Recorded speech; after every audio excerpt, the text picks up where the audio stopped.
Salut à tous! Alors aujourd'hui je vous retrouve dans une vidéo qui, comme vous l'aurez vu dans le titre, sera un tutoriel mais un petit peu spécial, puisqu'aujourd'hui j'ai décidé de vous filmer un make-up en utilisant uniquement des produits cruelty free. C'est vrai que ça fait partie des choses qui ont tendance à avoir un certain impact sur moi. Je préfère largement utiliser des produits cruelty free pour lesquels on n'a pas testé sur des animaux et pour lesquels les petites bêtes n'ont pas souffert, parce que je trouve qu'aucun être vivant ne devrait souffrir pour notre propre bonheur purement matériel. Mais ça c'est un autre débat. En tout cas j'espère sincèrement que cette vidéo va vous plaire et qu'elle vous sera peut-être utile si vous cherchez des bons produits cruelty free. Sachez qu'il y en a plein dans plein de marques. J'ai fait toutes sortes de budgets, toutes sortes de marques, etc. histoire que vous ayez pas mal de possibilités.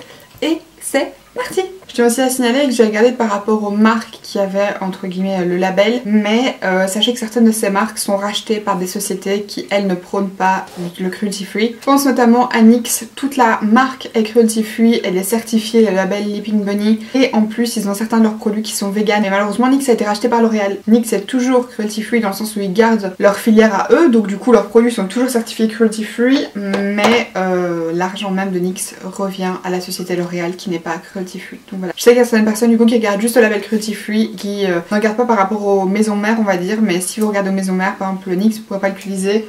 Et il me semble que c'est pareil pour Anastasia, c'est une marque cruelty free, mais je pense qu'ils ont été rachetés par je sais plus quelle société, je suis plus certaine, enfin bref voilà. Alors comme d'habitude je vais commencer par mes sourcils, et vu que je voulais utiliser plein de marques différentes, j'ai décidé d'utiliser la pommade à sourcils de chez Kat Von D, puisque c'est une pommade à sourcils qui est cruelty free et vegan. D'ailleurs toute la marque Kat Von D l'est. J'aurais aussi très bien pu utiliser l'Anastasia Beverly Hills, mais comme j'avais déjà deux produits de leur marque, je me suis dit que j'allais utiliser celle-ci pour un peu changer. J'ai déjà utilisé cette pommade plusieurs fois en vidéo, vous savez que je la trouve très bien.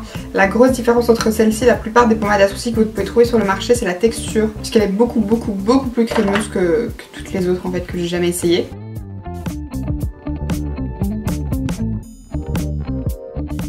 Donc je dirais que c'est probablement un produit qui est plus destiné aux personnes qui ont l'habitude de faire leurs sourcils à la pommade à sourcils, parce que c'est du coup pas une pommade super facile à travailler. Et là on a du coup un sourcil fait et un sourcil pas fait, je crois que vous voyez que la différence elle est énorme. Alors effectivement oui, j'adore les sourcils très définis, c'est peut-être dû au fait que comme vous pouvez voir j'ai très peu de poils.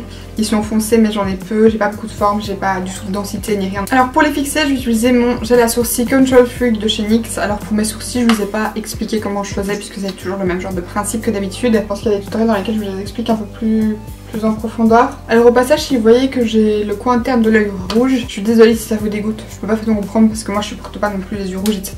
Et ça me perturbe encore plus parce que j'ai jamais ce genre de truc. C'est tout simplement parce que on a eu le bébé chat qui est arrivé à la maison. D'ailleurs si vous le savez, si vous me suivez sur Snap, si c'est pas le cas d'ailleurs je vous mettrai le lien dans la barre d'infos. Elle est adorable, je vous mettrai une petite photo ici, mais elle est trop belle. Et en fait je jouais avec elle, je jouais avec mes cheveux, j'étais penchée comme ça et elle a voulu attraper ma mèche de cheveux et en faisant ça elle m'a donné un coup de griffe dans le globe oculaire. Ça fait mal, ce n'est pas très agréable et c'est surtout très laid, mais voilà, c'est pas grave, j'ai rien de grave, c'est juste un petit peu amoché. Alors ensuite après les sourcils, vous le savez, on va passer aux yeux. Et aujourd'hui je vais utiliser la palette Norvina de chez Anastasia Beverly Hills, c'est la première fois que je vais la tester donc on va faire en même temps un crash test ensemble. Mais avant toute chose je vais appliquer une base à paupières et pour ça je vais utiliser la Primer Potion de chez Urban Decay. Urban Decay c'est une marque qui est cruelty free et qui était vegan depuis qu'ils ont été rachetés par L'Oréal. Ils n'ont plus le petit label mais il me semble qu'ils sont toujours cruelty free. En tout cas ils disaient, il me semble qu'ils avaient répondu à cette question sur leur site internet je crois, où quelqu'un leur avait demandé que bah voilà, s'il n'y avait plus le label etc, est-ce que du coup ça avait changé, et ils avaient dit que leur point de vue à ce niveau-là n'avait pas du tout changé, donc ils ont gardé la même politique. Voilà, je suppose qu'ils sont toujours cruelty free en fait, c'est peut-être comme NYX, ils ont été rachetés mais ils gardent peut-être leur manufacture on va dire. Je vais prendre mon pinceau numéro 16, non rien à voir, E12 de chez Wacom, c'est le pinceau NYX qui est le numéro 16, et la couleur Love qui est donc le rose juste ici. Je vais en prendre, ah ouais juste, c'est vrai que c'est vachement poudreux comme toujours chez Anastasia. Je tiens à dire que je suis pas du style à retourner mon pinceau et à le frotter dedans, je le pose mais c'est tout. Donc je le mets partout au niveau du creux jusqu'au coin interne comme je fais d'habitude. Alors je vous avoue que j'ai envie de faire un look un peu rose et violet puisque c'est un peu le genre de couleur de la palette. Il y a énormément de couleurs nude par contre, je m'en étais pas rendu compte en la voyant en photo, mais en la voyant en vrai en fait sur les 14 fards, vous n'avez que 5 fards qui sont roses et violets. Les 9 autres sont vraiment des teintes nude, un peu comme dans la Soft Glam et dans la Modern Renaissance. Je suis un peu triste qu'ils aient pas fait le parti pris en fait de mettre vraiment que des teintes un peu violettes et roses. Je pense que ça aurait pu être pas mal et ça aurait surtout vraiment changé les autres palettes. Par contre la pigmentation elle est ouf, hein, comme toujours chez Anastasia. Je vais en mettre aussi un peu au niveau du coin externe. Ensuite avec mon pinceau numéro 16, cette fois-ci de chez NYX, je vais prendre la couleur Soul qui est le violet mat. Et je vais l'appliquer toujours au niveau du creux mais un tout petit peu plus bas. Je pense que vous l'avez compris, ma façon de travailler mon regard. Je vais faire un cut crease. C'est souvent ce que je fais mais c'est juste le genre de make-up que je préfère en fait. Je trouve que ça a directement un impact, ça fait un beaucoup plus joli regard. Puis bah, surtout comme j'ai des paupières tombantes, si je veux aller faire ce genre de truc et mettre un fard irisé, bah, je dois quand même remonter la couleur fort haut et du coup faire comme un cut crease.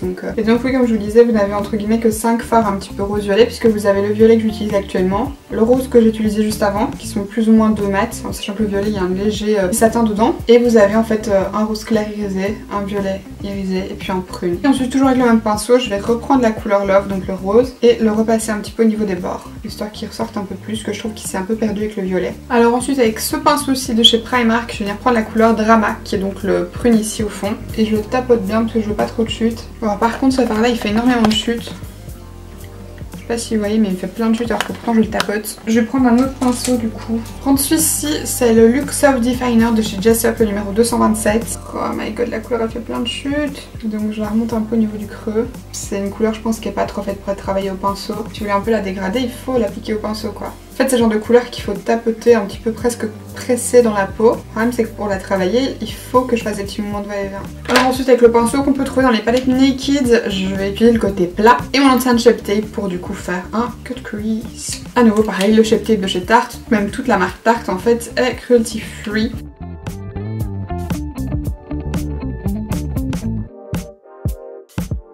Je vais changer de pinceau parce que celui-là il est un petit peu trop épais, j'ai l'impression, du coup j'arrive pas à donner la forme que je veux.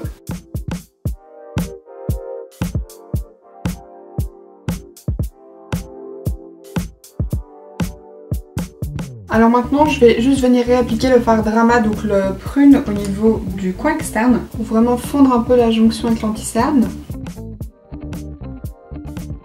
Et ensuite après ça je vais venir prendre la couleur Célestial, donc qui est le violet irisé, et le mettre sur le milieu de la paupière. Pour ça je vais utiliser ce pinceau-ci, donc c'est un Luxe Smoky Shader de chez Zoeva. Ok, c'est bien ce que je me disais, ça fonctionne pas trop, donc je vais le faire au doigt. Je vais le faire au doigt mais au niveau du bord j'ai quand même besoin d'un peu de précision, donc du coup je vais utiliser ce pinceau-ci qui est le Detail Shader, toujours de chez Zoeva, que j'ai vraiment saturé en fard. Et que je viens tapoter au niveau du bord du cut crease. Toujours avec le pinceau avec lequel j'avais appliqué le fard Drama et du coup bah, toujours le fard Drama. Je viens juste un petit peu tapoter au niveau de la jonction avec la couleur Célestial. Histoire d'avoir un joli fondu, ou du moins le plus joli fondu possible. Et alors avec un autre pinceau, Detail Shader, donc c'est le même que le petit de chez Zoeva, mais là c'est de la marque Jessup. Je vais venir prendre la couleur Wild Child qui est donc le rose irisé et je vais l'appliquer sur ce qui me reste de paupières mobiles.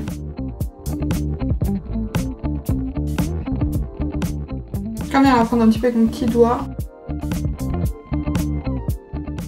Je vais la tapoter histoire que ce soit un peu plus intense, parce que là ça n'est pas assez à mon goût. Alors c'est pas mal, mais je trouve pas que ce soit assez riche en reflets, etc. métallisés. Donc ce que je vais faire, c'est que je vais reprendre le même pinceau. Je vais l'essuyer. Je vais venir prendre mon spray fixateur de chez Wet n Wild. Je vais humidifier mon pinceau et je vais venir le réappliquer par-dessus.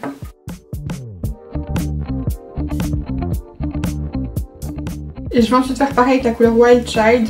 Je vais en prendre avec mon pinceau. Je viens humidifier la couleur et je vais l'appliquer.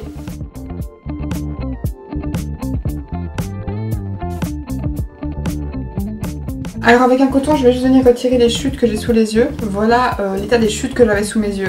C'est quand même hardcore, il y en a vraiment quand même beaucoup. Maintenant que ça s'est fait, on va doucement pouvoir commencer à passer au teint. Je vais commencer par appliquer la base Total Control sur tout mon visage. Donc c'est celle de chez NYX, vous la connaissez sûrement. C'est un petit peu une texture lait, en forme de petites pipettes, comme le fond de teint. J'en prends dans mes mains, je chauffe la matière. Alors elle est un petit peu siliconée. Donc du coup ça floute un petit peu le grain de peau. Et ensuite je vais principalement venir utiliser le nouvel anti-cerne Camouflage Plus Matte Concealer de chez Essence. Alors je vais essayer d'utiliser uniquement avec mon mini beauty blender de chez Primark. Je vais juste à nouveau l'humidifier un petit peu avec le spray fixateur de chez Wet n Wild. Forcément j'ai la teinte 30 Light Honey, donc j'espère que ce sera pas trop foncé et pas trop clair non plus. Un petit peu au niveau des bords du maquillage, histoire de le rendre un petit peu plus droit. Alors, la texture est assez liquide de cet anti-cerne, je pensais qu'il serait un peu plus épais.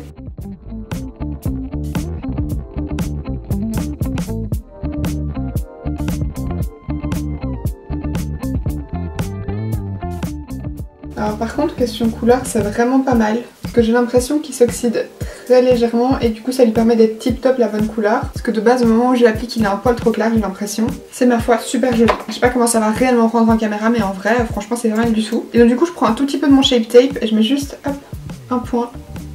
Et du coup, je prends l'autre côté de mon éponge en fait, où j'ai quasiment rien utilisé.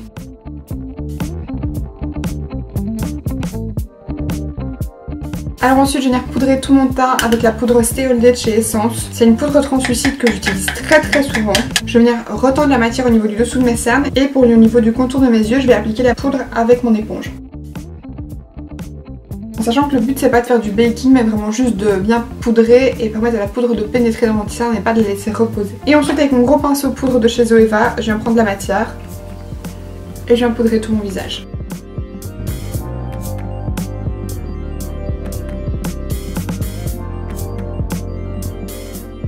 Mais avant de passer au reste, je vais terminer mes yeux. Je vais venir appliquer le fard Love, le fard Soul et le fard Drama au niveau de mon ras de cils inférieur. Donc le fard Love partout assez large, le fard Soul un petit peu plus précisément et le fard Drama au coin externe. Et je vais appliquer mon mascara, utiliser mon recourbe-cils et deux mascaras que je vais un petit peu mixer ensemble.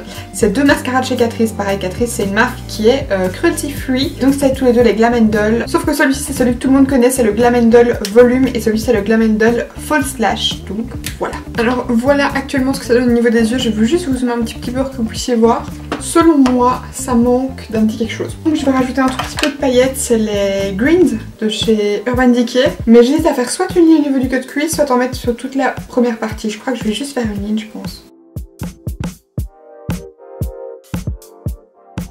Là vous avez le résultat final au niveau des yeux et du coup je vais maintenant passer au reste du teint. Donc je vais commencer par appliquer du blush. Pour ça j'ai utilisé une des palettes de chez Makeup Revolution. C'est la Ultra Blush dans la teinte Golden Sugar. Donc j'ai pris celle-ci parce qu'elle avait la teinte un petit peu plus rosée et que je me suis dit que ça irait mieux que mon maquillage aujourd'hui. Je vais appliquer cette teinte-ci et si jamais ça se voit pas assez, je la mixerai avec celle-ci sauf qu'elle est fort irisée et j'ai peur que ça fasse un petit peu trop. Comme toujours j'utilise le même pinceau, c'est celui de chez Primark.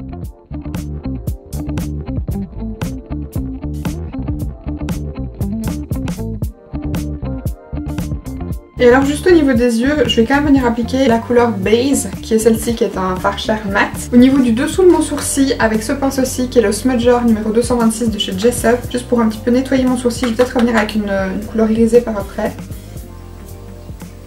Mais là je veux vraiment nettoyer le dessous de mon sourcil, que ça fasse un peu plus propre en fait.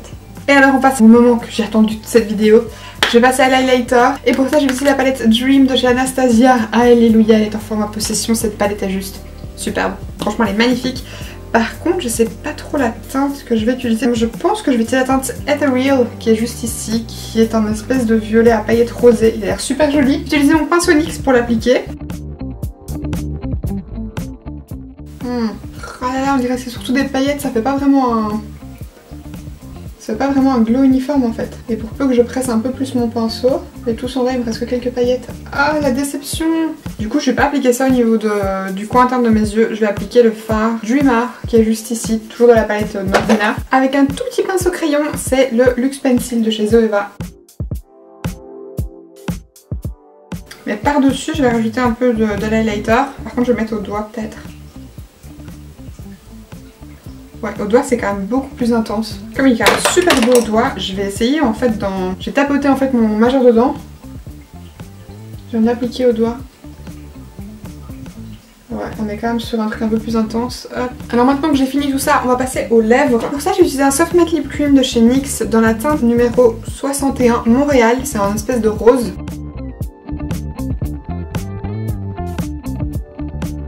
Ensuite je vais me donner un bon coup de spray fixateur, toujours le Wet n Wild sur tout mon visage. Et bien voilà, écoutez, c'est ici que s'achève cette vidéo, j'espère sincèrement qu'elle vous aura plu. Si c'est le cas comme d'habitude, n'hésitez pas à la liker et à vous abonner en cliquant juste ici en dessous si ce n'est pas encore fait. Et je vous invite aussi à me suivre sur les réseaux sociaux, Facebook, Snapchat, Twitter, Instagram, tout est dans la barre d'infos. Et quant à moi, d'ici la prochaine vidéo, je vous fais d'énormes bisous.